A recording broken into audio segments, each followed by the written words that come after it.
Jean-Michel Larquet en vacances ici, donc côté petit bord d'Anglière, c'est ça? Les Non. vacances. Non, plus qu'en vacances parce que Ah oui. madame est savoyarde et donc elle m'a gentiment proposé. Bon, c'était plus qu'une proposition. Elle m'a dit, je pense que ce serait bien que nous investissions un petit peu dans un chalet.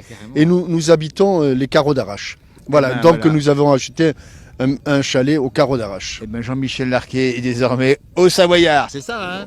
Oui, d'adoption. D'adoption. Alors, la balade, la marche, ça, le sportif, ça vous va? Oui, un petit peu parce que les articulations se fonctionnent encore bien. Il n'y a pas de souci. J'ai quelques coéquipiers qui ont plus d'ennuis, donc on essaie de s'entretenir, tant bien que mal. Bon, le régime n'est plus tout à fait le même que celui que nous avions avec les Verts de Saint-Étienne, mais bon, on essaie de faire des efforts, de ne pas faire trop de folie. Une légende dans la place du village, Jean-Michel Larquet. Juste un mot, on est champion du monde, vous l'avez commenté sur les antennes.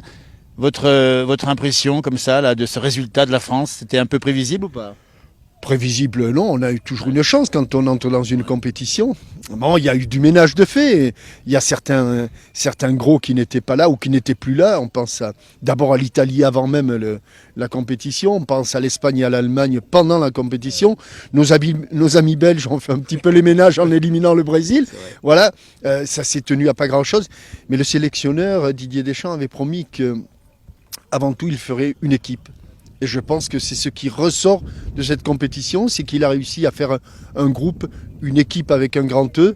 Il avait fait cette promesse, il l'a tenue. Je ne dis pas que ça a suffi pour être champion du monde, mais ça a été un élément prépondérant. Et puis, il y avait quelques bons joueurs quand même. Voilà, bon, pour jouer au football à ce niveau-là, il faut quelques bons joueurs et qui ne sont qu'à leur début. Donc, il y a peut-être encore de très belles années pour Didier Deschamps et pour l'équipe de France. Merci beaucoup, un commentateur averti du foot et maintenant un montagnard adoptif, bien sûr, ici adopté par la Haute-Savoie, que les Carreaux d'Arrache. Donc maintenant, vous passez votre temps entre le Pays Basque et ici, peut-être? Absolument, oui. Mais enfin, il faut améliorer les liaisons entre Biarritz direct. et le reste de la France.